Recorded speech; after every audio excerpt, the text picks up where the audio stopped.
Happy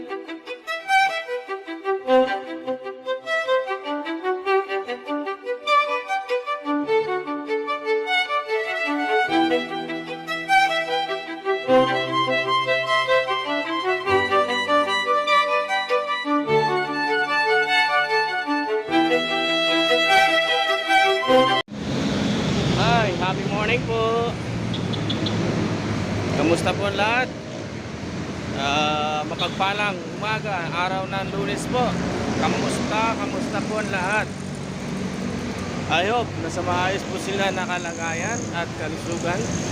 At gabayan kayo lagi ni Lord sa ngayong araw at sa darating pang araw.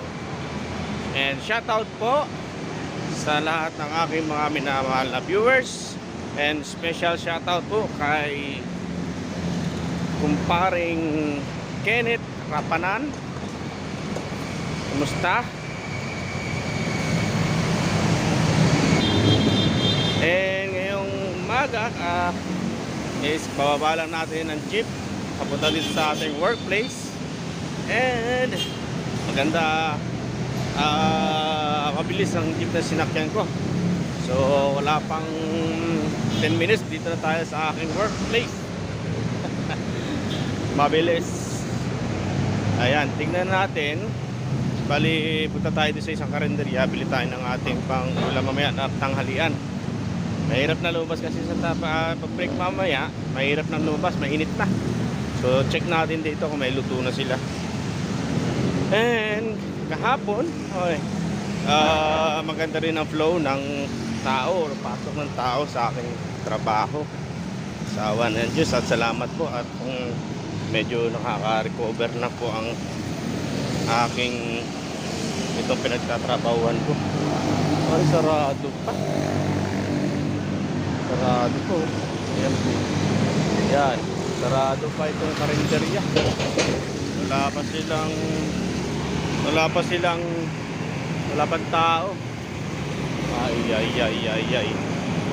Pahirap tumamaya.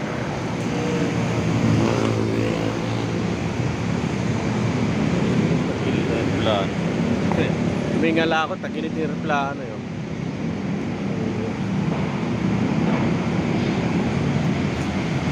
Ayan, time check 6:45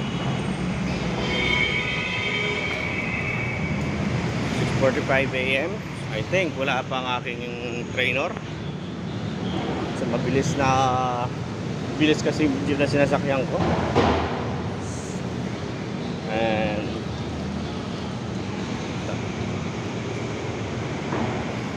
kahapon bali yun nga po, no? Salamat sa Diyos at medyo maganda ang pasok or flow ng tao sa trabaho kahapon. Medyo konting hataw or mabilisan ng kilos namin kahapon para mabilis ang transition or yung gawa. So salamat kay Lord at medyo gumaganda. Ngayong araw duty natin is, ngayong week is duty natin is, ngayong umaga is 8 to 5 AM. So bukas 8 to 5 din. Tapos sa Wednesday is panggabi yata ako. So sa bukas yata at sa susunod na, di ko lang sure, bukas 20 bukas is baka exam ko na, or I think sa Miyerkules siguro yun. Paggabi ako, exam ko na yata. So pag-pray niyo po ako at dalangin ko na may pasa ko po ito. So wala pa siguro ang aking trainer at medyo maaga pa. So kahapon dumating siya ng mga tawag nito, mga 6:20 ay 7:20. So medyo mas maaga pa tayo sa kanya at medyo late na siya, medyo ano na siya pumasok. Kasi before nauna siya sa akin, pero yun nga, mas maagap tayo sa kanya. So, as usual, mas maaga tayo gumising sa alarm clock. Mostly, nauunahan ko lang alarm clock na tumunog sa pagising. Ayan, time check. 7:02 na. So, wala pa yung aking trainer. Siguro maya-maya na konti, medyo traffic siguro dito sa kalagitnaan ng papuntang north. So kahapon ay ano pala, yun nga po, no? Sana sa darating kong exam, hindi ko lang sure kung anong, either bukas or sa tawag nito sa Miyerkules. Sana sagutan ko ng maayos at i-pray niyo po ako para po na yun nga po, no? Ang aim ko ngayon is makapag ipon ng pambili ng yero para doon sa aking bubungan na mismo doon sa tapat ng aking tinutulugan ng aking mga anak na halos butas na, baka hindi, parang tawag nito, baka pag umapa ka doon ay talagang lulusot na ikaw sa yero.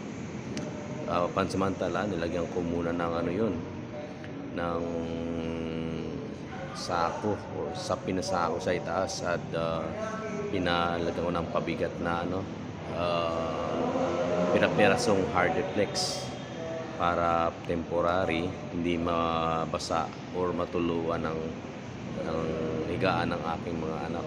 So last time umulan nga noon, tinawag ako ng aking bunso at ang sabi niya basang-basa na ang kanyang higaan. So yun, at that time, yung time na yun is ora mismo gupit ako ng sako para itapal doon or isapin, i-cover doon sa taas ng bubungan para hindi matuluan ng aking anak. So dalangin ko na yun nga, sana magtuloy-tuloy itong aking trabaho at makapag-ipon para pagdating ng tag-ulan is hindi po mababasa o matutuluan ng aking mga anak o ang kanilang mga higaan. Yun nga, no, ang halaga ng yero na size 12 siguro mga 900 siguro yan. So kailangan ko ng 4 na piraso. So ang total 9, 1, 9, 18, 27, 36. Bali kailangan ko ng 4,000 or 5,000 para mabili yung yero na yun. So sana pero habang wala pa yung aking medyo nag-iipon tayo ng makakaipon din tayo ng pandagdag. Yun nga, at ganun din nga dun sa tulugan namin mag-asawa, yung bubong doon or year doon is lahat din butas-butas din at puro may pansahod na tabo at plastic doon sa ibabaw sa kisame sa tapat ng aming maigaan. So yun nga, pinakadalangin talaga is makaipon na pambili ng yero, palitin na kasi. So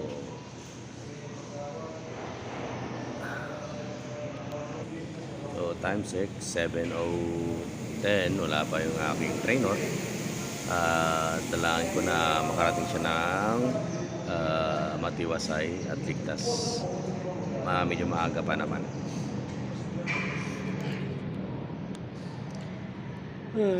Shoutout po pala sa mga relatives ko dyan sa Iloilo. dyan sa Barotac, Iloilo. Sa aking tita Bibit, shoutout po, magandang umaga. Shoutout sa aking mga relatives dyan sa Kabatuan, Iloilo. Shoutout po sa inyo lahat. At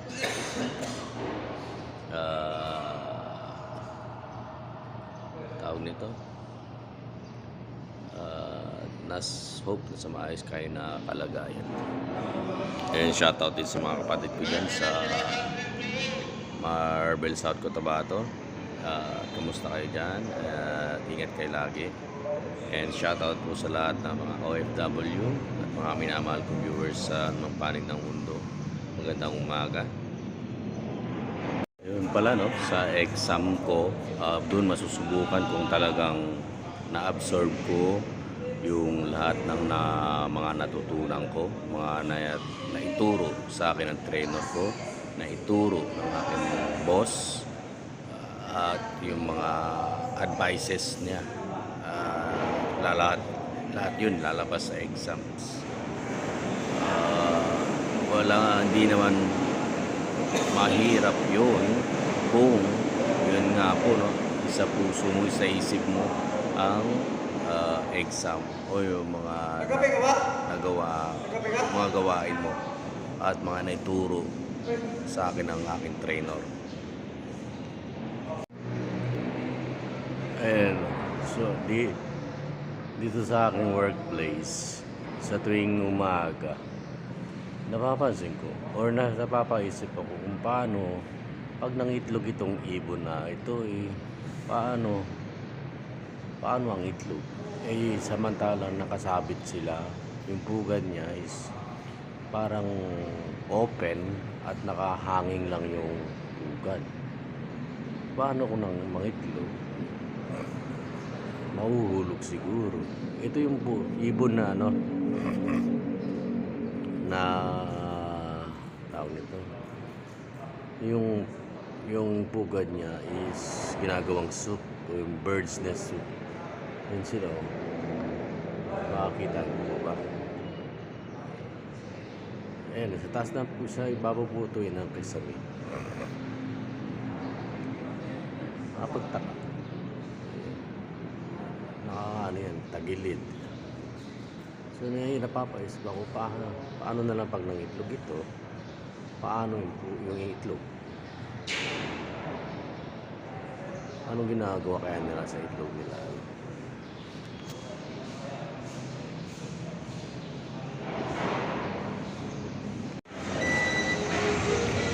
Ayan po, magandang tanghali. Break time po tayo ngayon. Time check is 12:23. Break time po tayo. So, subukan po natin kumain dito sa may likod ng workplace natin. May karindera dito na last time ay nakabili ako ng ulam. Today, now is kakain tayo doon. So, samahan niyo po ako. Dito lang po, walking distance lang. So, mainit ang panahon. Sobrang init, tirik ang araw. Alas 12 ng tanghali, 12:23. So, balik po natin is 1:20. Mga 1:20 tayo babalik. Yan. So, sana masarap ang ulam. Mainit. Ayan, yun, may bukas siya.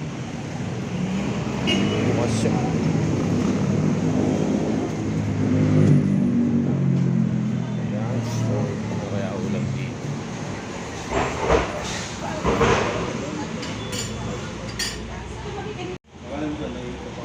So nabili mo natin ito. Ayan po. So, in order po natin is chicken adobo, pork adobo, tsaka plain rice. So, tara po, samahan nyo po ako. Mananghalian po tayo.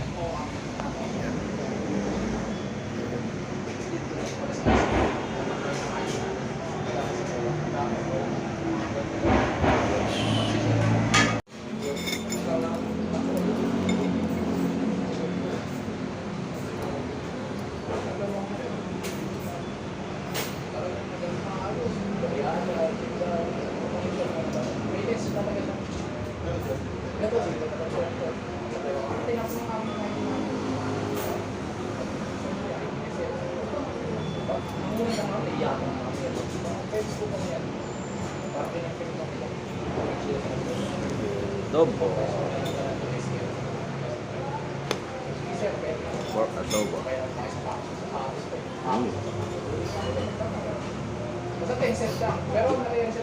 Sorry.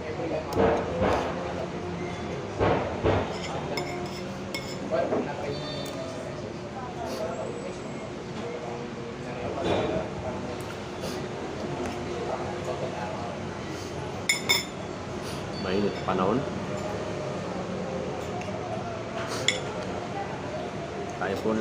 Tayong lahat.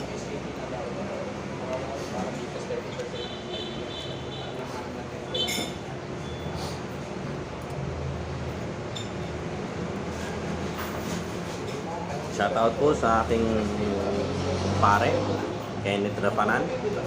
Magandang tanghali sa iyo, kain. Ulam ko pare, pork adobo.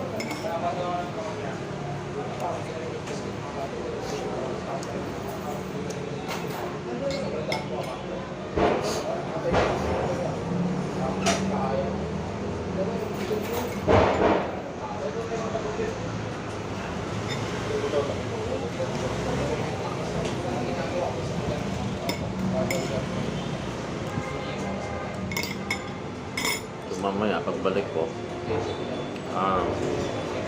yun kami tinatawag na weekly cleaning. Yun tinatawag na may naka-designated na na equipment or station na lilinisin mo.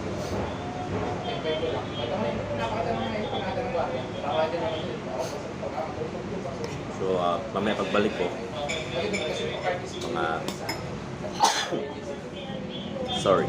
mga pagbalik din ng trainer ko, maglilinis, sabay kami maglilinis.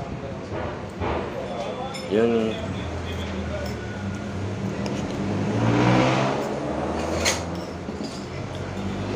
importante kasi yung weekly cleaning, designate na lilinisin mo. Outside sa daily na linis.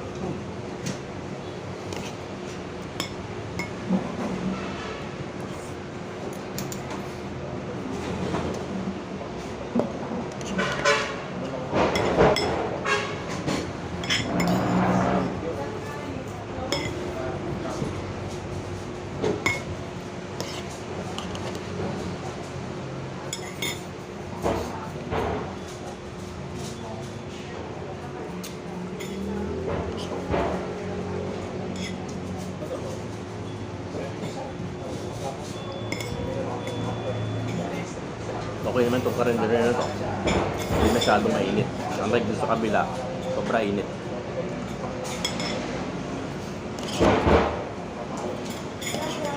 Malayo.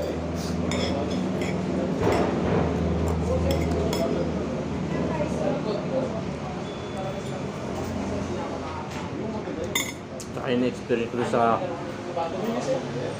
kabilang karinderya na yun.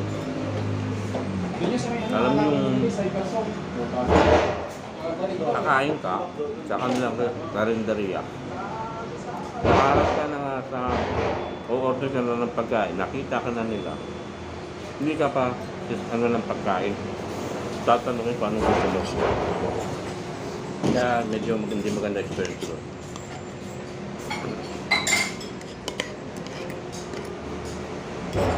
Gutom ka na nga, mainit galing ka pa sa initan, hindi ka pa nila papansinin.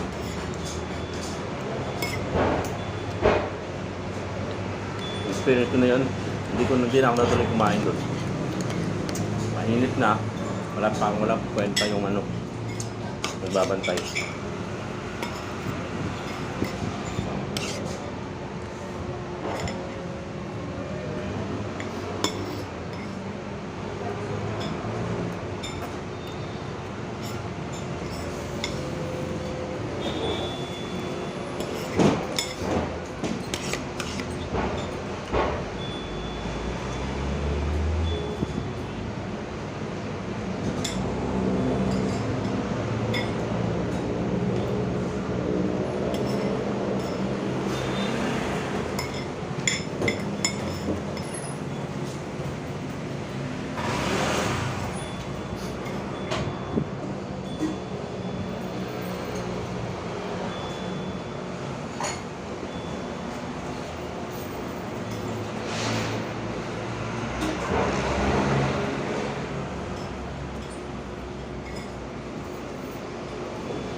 Sarap yung timple ng adobo nila.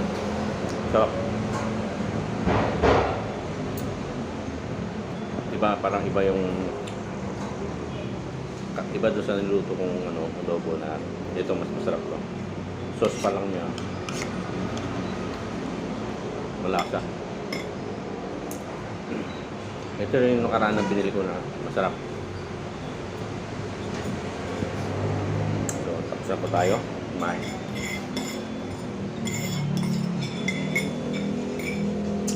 Solid. Kahit konti lang kinain ko pero nasiyahan ako. And time check, 12:37. So, ang balik po natin ay ano tawag ito? 1:20, 1 o'clock, 1:20 PM ang balik natin sa work.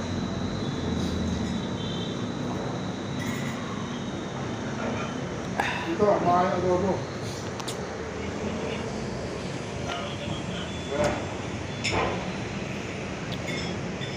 Kanya ang konti para bago bumalik sa store, sa trabaho.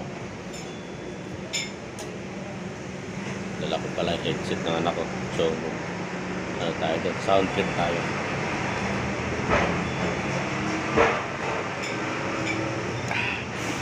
Thank you Lord. Sarap ng ulam. Kahit konti lang yung kanin ko. Nabusog. Hindi naman gano'n nabusog. Na satisfied. Salamat sa karinderya na to. Kahit konti lang tinda nila is masarap ang ulam. Yung may sabaw nila kasi yung may sabaw nila is sinigang na isda, so bawal sa akin. Yun sana may sabaw pero yun lang ang may sabaw nila. Naghahanap ko sana ako ng may sabaw na baboy or ano. So update na lang po. Ayan, uwian na. Salamat po Lord. At natapos din ang buong araw. At sabi biyaya niyo po ng lakas ng isipan at katawan na i-survive po natin ang maghapong trabaho. Salamat po ulit sa inyo, Panginoon. And shout out po ulit sa mga minamahal viewers. Kamusta kayo ngayong hapon? 5:04 ng hapon. So ulit punta tayo ng guard. Kunin natin ang ating ID. Nasaan ang ID dito? Ito. Ito. Yan. So, direct pang araw, alas 5. So, magandaan na uwi tayo ng may liwanag pa. Ay, so far, medyo marami tayong nilinis kanina sa habang clean hour. So nilinis natin yung freezer and chiller. So hindi naman gaanong kabigatan at kayang-kaya po natin. So parang sisiw lang po. Familiar naman po tayo sa ganong mga freezer and chiller, and familiar tayo sa mga laman ng freezer and chiller. So hindi tayo mahirapan magtanggal at magbalik at maglinis nun. So again po, hanggang dito na lang po ang aking vlog. Salamat po sa inyong suporta at sa inyong walang sawang panunood sa aking YouTube channel, Puting Mensahero. And magandang hapon po muli, and God bless. Paalam.